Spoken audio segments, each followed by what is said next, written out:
Hello my lovelies, today's recipe is, I call it Lincoln Pie, and I invented it especially for my lovely dad Lincoln.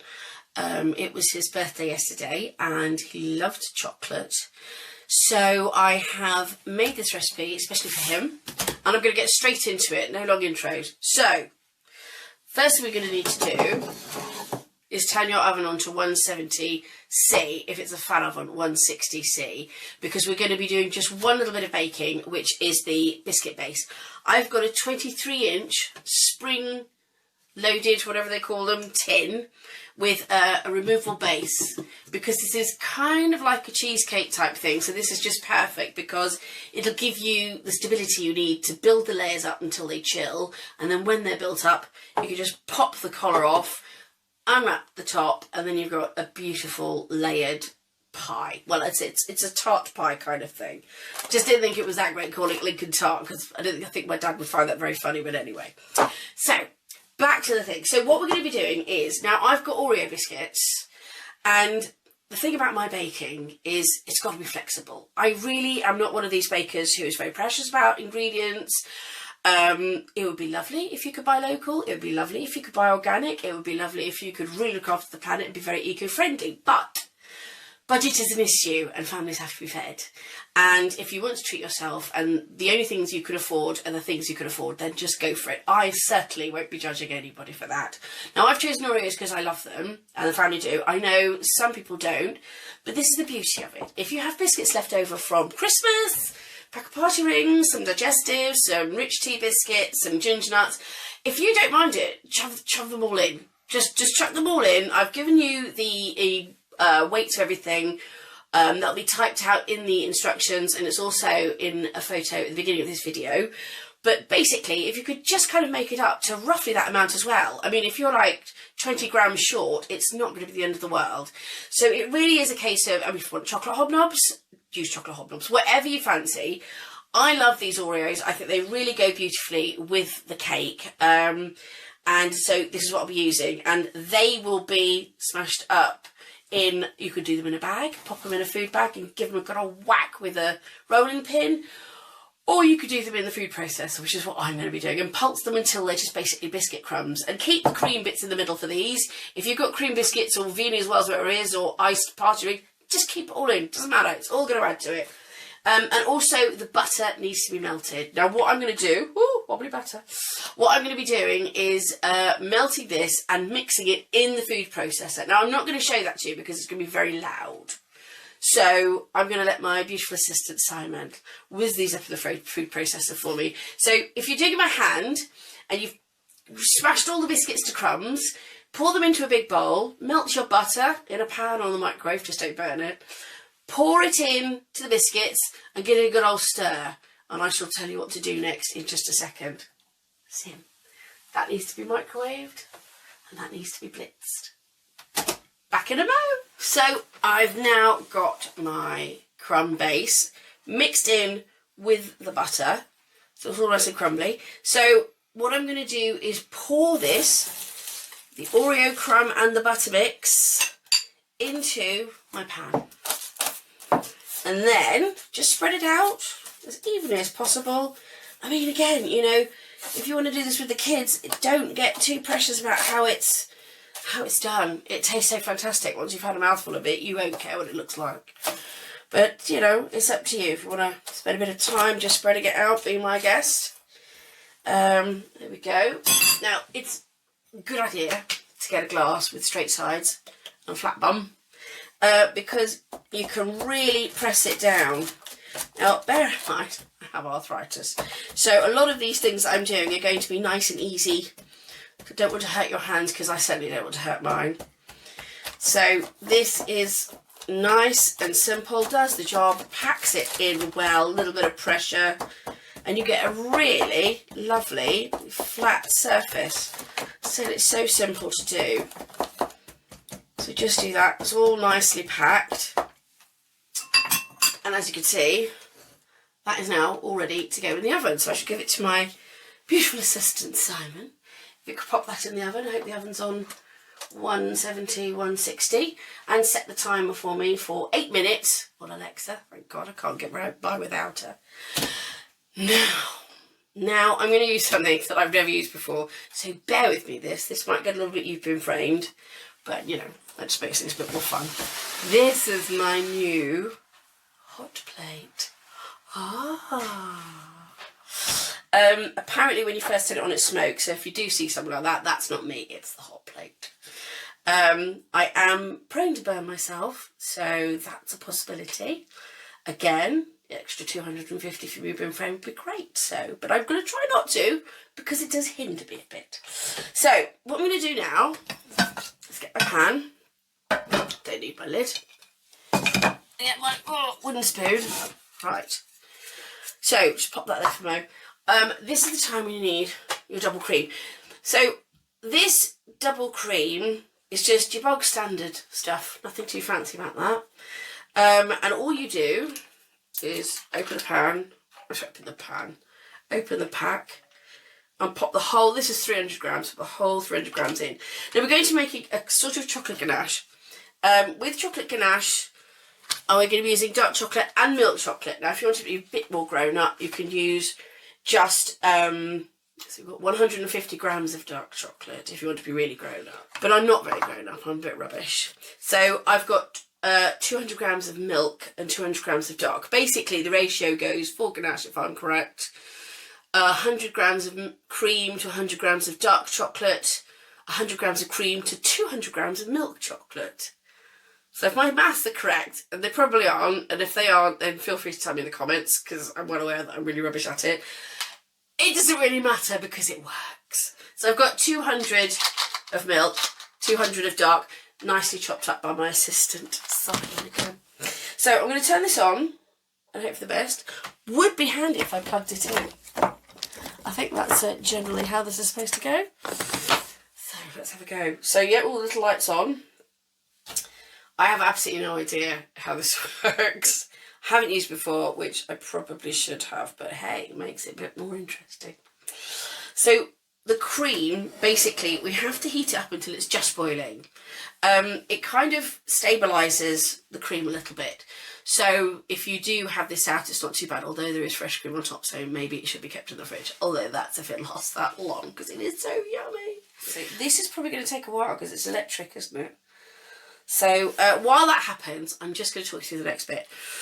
So we have some fresh raspberries, which, again, choose what you like. If you want to have strawberries, or if you want to go a bit kind of like Black Forest Gatto and have dark cherries, you can get them frozen, much cheaper these days. So fresh obviously is a bit more expensive, but frozen stuff is quite cheap, and that's fine as well. Although you will find that as they defrost, the water might impact on the ganache filling that we're making. So if you are going to use them frozen, I would say melt them and then just drizzle them on top of the cream at the end. Don't add them to the ganache because it will spoil the integrity of it. But if you're going to use fresh, that's absolutely fine. If you can find cherries at this time of year, then that's fine. This is being done in the winter months, so they're not so available. But I think actually frozen cherries probably would be alright if you defrost them beforehand. But yeah, so, I mean, again, oops, I don't know what that is. Little blossom leaf in there. Anything you fancy. And if you don't want fruit, don't put it in.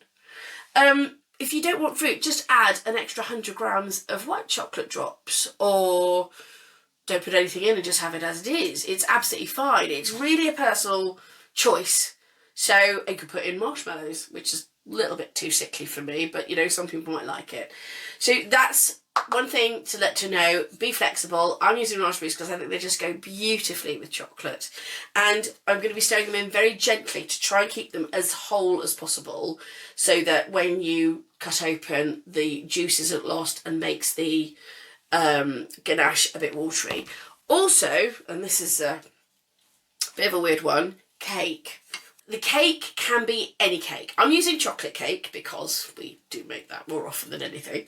But, you know, if you've got like cake bars left in the house, you know, to be honest, even some Bakewell Tart might work. Anything at all. I mean, the icing in Bakewell Tart might make it a bit too sweet. But anything that's sort of dry, lemon cake, chocolate cake, you know, Victoria sponge, whatever.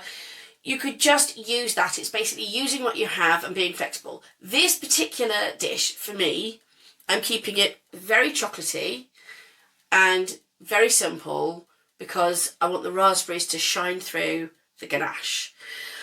If you do use different biscuits, remember they're going to have a fruitier flavour if you're going to be using party rings and jammy dodgers and all the rest of it.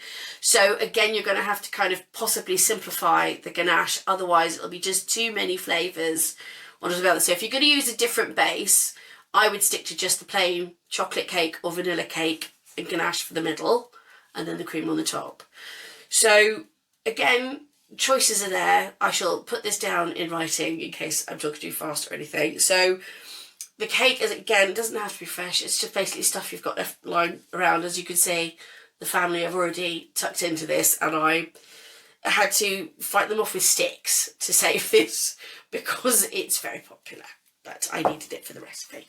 So, but they will love me again when I've finished and tell them they can have some more Lincoln pie. So we're still waiting on this. So I think this is a point where I'm just going to cut to the next bit, and we're back.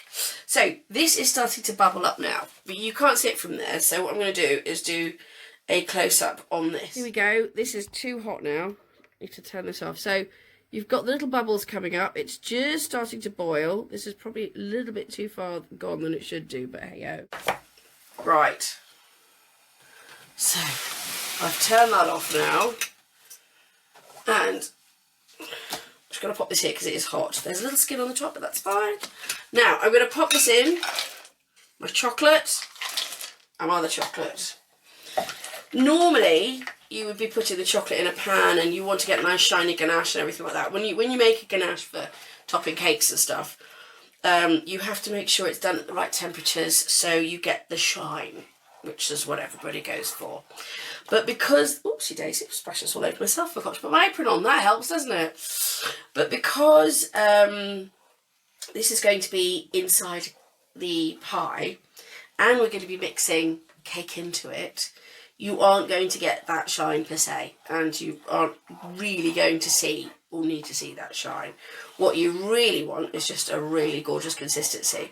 So I don't know if you can see me stirring this up. The chocolate is melting into the cream. We don't need any more heat at all.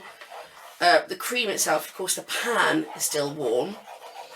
And you will see it, you've got to keep stirring, you will see it start to come together into this gloriously silky deliciousness. Now, I'm just stirring to get it all melted. Right, so it's pretty much all done. So what I'm going to do is break up the cake. So you get your cake and literally just do that. Just crumble it in. It doesn't even have to be in perfect chunks because when you mix it, it will just disintegrate into the ganache, which is perfect. Oh, it's got all nice and smooth now. Thank goodness for that. A bit worried about that, but it's fine now. Lovely. So pop that in. Pop that there. Try to tidy this up a bit.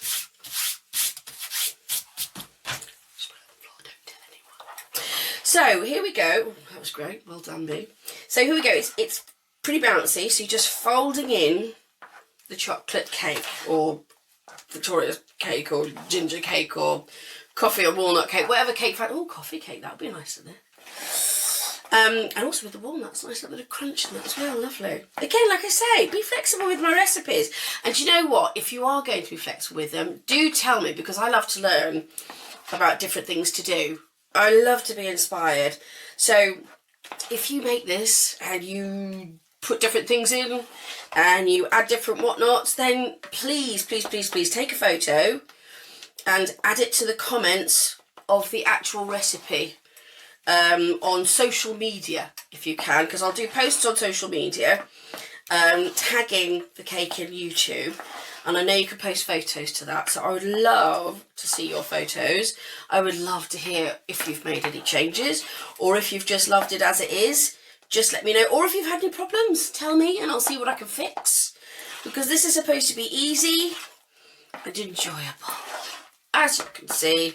I'm not somebody who really wants that much of a fuss. This is about as fussy as I get, really. So that's all mixed in, as you can see. Kind of lumpy and stuff, but oh my god, it actually sets to the most smooth velvet, which is kind of weird, but it just works. So, there, right, hold on. Move that to one side, put that there. Would you like to... Yeah, I'm not good for you, this. Yes, you are, so let me just take that off you. Right, so we have our base. Normally, I would say let it cool a bit. It's nice and baked. But this is kind of warm anyway. So now, before we pop this in, this is where we put in the raspberries. Now I really don't want them to squash too much, because as I said, the minute you squash raspberries, because they're so juicy, that juice will affect the integrity of the ganache. It won't affect the flavour, it'll still be lovely. But I'm going to try and just show you by just popping in a bit of the ganache. Ooh, making a mess there. And spreading that around, and then popping the raspberries in. Oh, she says putting water in as well. Then that was clever of me, wasn't it? Doesn't matter, we'll be fine. Right, so you can see here. Oh, this is hot. This is hot. It's not hot. The raspberries have gone in, and then I'm going to get the rest of the ganache and just shove it all over the top. So just pour it in like that. At this point, my daughter would be hounding me because she likes to lick the saucepan and the spoons for this. So it's pretty delicious at every stage, but honestly, just have the patience to wait for it, because it will be worth it. Right, I'm just hitting everything there. Now, if you have a couple of raspberries poking out the top, that is not the end of the world, because we are going to top this with cream once it has cooled. So, just smoothing it round there, covering the raspberries as best as possible, just so everybody gets like a little surprise when they go in. There we go. But the raspberries have stayed nice and whole, because I've been quite gentle with them. Right, now, what we need to do, this is the difficult bit, the really tricky bit, is wait. So this needs to go into the fridge. It's a little bit warm at the moment, so I might just leave. Actually, no, it's not too bad. So I'm going to pop this in the fridge for about an hour, if possible 2 hours, which would be better. And then that will have set the base even more, and that will have set, whoopsie daisy, that will have set the top part as well. And once that's done, when we're getting to the closer to the part of just about taking it out of the fridge, I will show you how we do the cream topping, which is just so simple. It's like you won't even fall asleep. So I will see you back here in a couple of hours with a chilled pie. Hello, and I'd say welcome back, but it's been a nanosecond for you, although it's been 2 hours for me, because we have waited for our delicious cakey mixture to set in the fridge. And here it is, all nicely set. And you can see it's nice and shiny and delicious. And although I say set, it's so easy to cut. It's kind of like a cheesecake truffle mixture, actually even more gentle than that. It's just absolutely perfect. It's not too rich, but the cream on top just cuts through anyway, so it is just absolutely gorgeous. And now we're going to do the last few bits. Really simple, totally easy. I will need to ask my beautiful assistant for a food bag, preferably one of the Ziploc ones, and one of the wooden rolling pins, please. While he goes off and gets that, I shall go through the next bit. So, this crappy old big cup, it is basically for my piping bag. Now, you don't need to use a piping bag. We're basically going to whip cream. I should really have told you that first, shouldn't I? We're going to whip cream, 300 mils of double cream. I put it in a piping bag so I could get a nice circular pattern around the pie on the top. But like I said, you know, I like to be flexible. So if you want to do it with, you know, a spoon, just putting little spoonfuls over it. or, you know, any way you fancy, or using, you can use a food bag with the corner cut off just at the end and then pipe it yourself. It's absolutely fine, as long as the cream gets on the top of it. I mean, you can even serve it as it is, with a dollop of whipped cream on the side, or pour the cream. Whatever takes your fancy, you go with it. For this, for the Lincoln Pie, I should be putting my piping bag in this glass, folding it back over itself. Okay, I've got a Wilton Star nozzle in here. I can't remember the number, but I will put it in the comments in case anybody's that particular. This is a silicone piping bag, nice and reusable. And basically that's what I'll be putting the whipped cream in. So I'm just going to put that over there. Out of the way, that's shot. We also have 3 little Oreos left over. This is, oh, thank you very much, that's lovely. This is fab. I keep this in case my assistant gets out of hand. Anyway, so I'm not going to put these in the food processor because it is just a waste of energy, really. And plus, it's absolutely superb for getting rid of bad tempers. So, in the bag, just FYI, get all the air out of the bag if you can. If you have air in this bag and then you go to hit it, it becomes really, really messy. So get all the air out, tie a little loose knot in, and then it's just a case of, that's it really. We can do that. I like this table, so I don't want to damage it, and I have been known to be a bit heavy-handed with these things, so this is easier for me. I'm less likely to damage things. This is like a version of safety scissors for me. Right, so this is just a rough, you know, we're not going to do it like before. We don't want to have breadcrumbs. We want to have nice chunky bits on the top. So I shall turn this out into the bowl so you can get a better look at the chunky bits I'm going for. So we just put this out there. And, oh, get out. And you can see, hopefully, well, do you know what I will do? For the table, I'll take a close-up for you. And then you might be able to see a bit better because I'm not sure. Here we go. Right. There is a video of the chunky bits.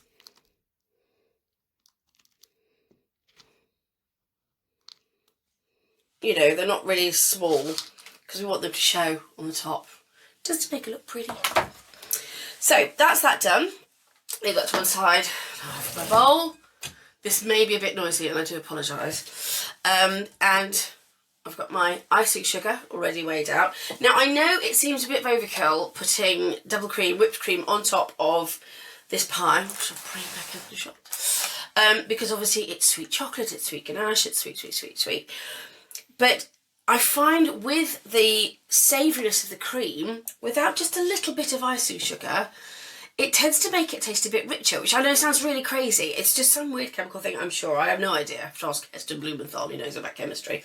But for me, I find if there's just a little tiny bit of icing sugar in it, it just makes the cream a little softer and it doesn't have that hard juxtaposition between savoury cream and sweet cake. It kind of like, it gently eases you into the cake. So for my own personal preference, I prefer this. If you do this and you're like, oh, I don't like that, then fine, leave it out next time. Like I say, I am not precious about any of my recipes. I would love you guys to be as experimental as I am and to make it your own.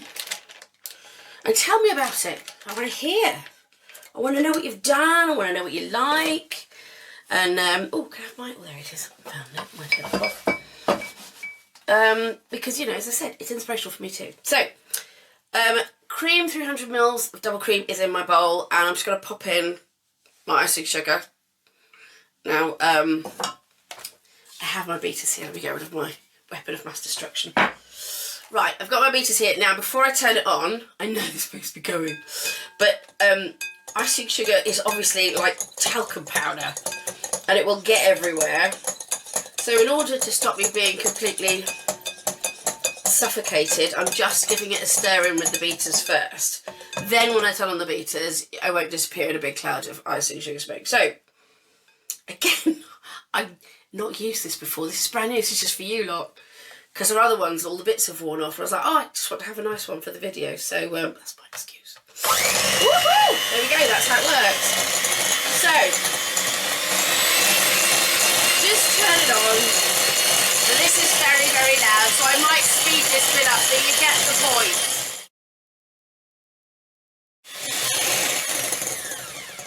This is a very loud mixer. I should have probably tested that before I did this, but anyway, back to the point. And just to let you know, I'm turning it round as I whisk it, so I can incorporate more air, and we're going for firm peaks, not soft peaks. We need the firm peaks, but do be very careful because unfortunately there is a bit of a fine line between firm peaks and butter, which is great, but not what we're going for right now. So I will show you when we get to soft peaks. I'll stop and show you what soft peaks are, and then I will show you just for a little bit longer because it's really not very long after soft peaks that you get to firm peaks. So I'll give you an idea of how it goes. I mean, you can already feel as you're moving it around this sort of stage, you can feel the thickness of the cream increasing, and that tells you obviously you're going in the right direction. But yeah, so I will stop it shortly for soft peaks. You will then see the difference, and then so on. Back to the noise. Right, we are now at what I would classify as soft peak stage. I don't know if you can see that, but it's very, they go up and then they go, ooh, and then they fall over. They don't make that noise, obviously, that's just my sound effect to make it a little bit more dramatic. So that's soft peaks. So we are, as you can see when I'm stirring it, you can see the lines in it. We're very close to firm peaks. So you will see how long I do it, and then I will show you firm peaks. So if you've never done this before, if you're new to whipping cream, which I'm sure you're not, but if you are, take it slowly. You can't go backwards, but you can go forwards. So just whip it for another few seconds and then check, and then another few seconds and check. I mean, literally like 5 seconds and then check, because it does go firm quite quickly. So here goes.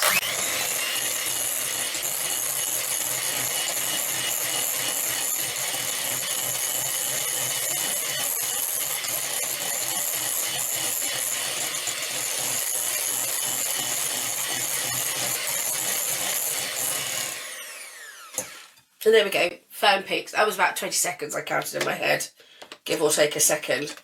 So it really goes to show that when you get to soft peaks, it's not at all long until you get to firm. So I'm going to practice. I practiced doing this, it might not work.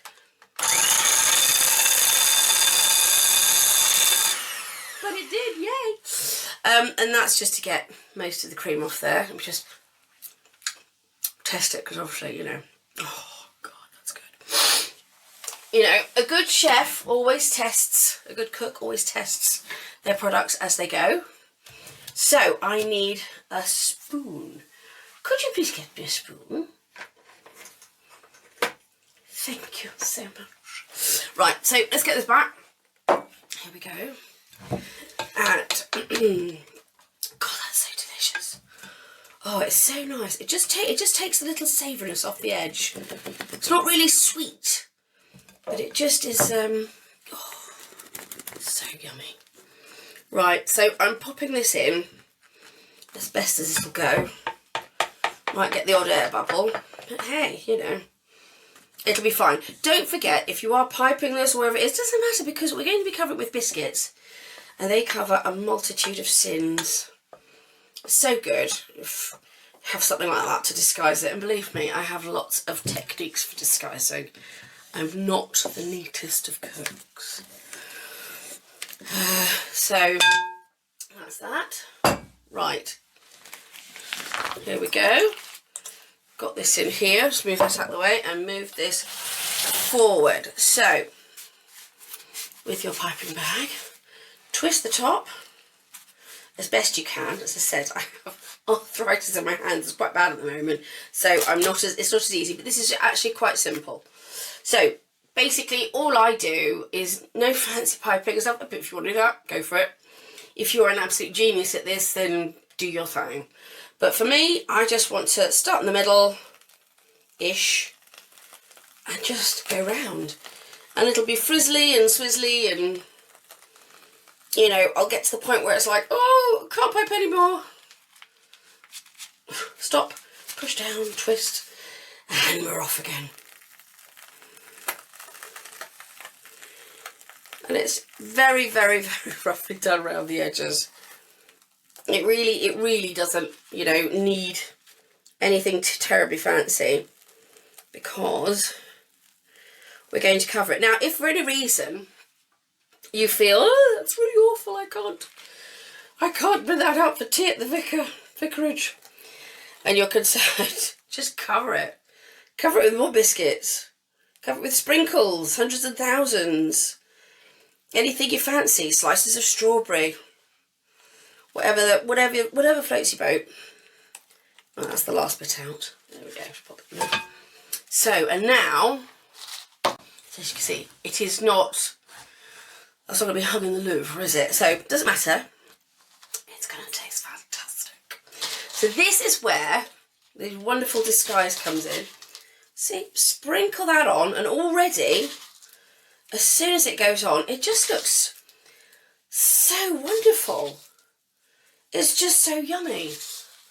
It looks appetising and inviting, and it just says, Alicia, get a fork and eat this all on your own. Don't tell your family, they'll never know. Anyway, so, back to me.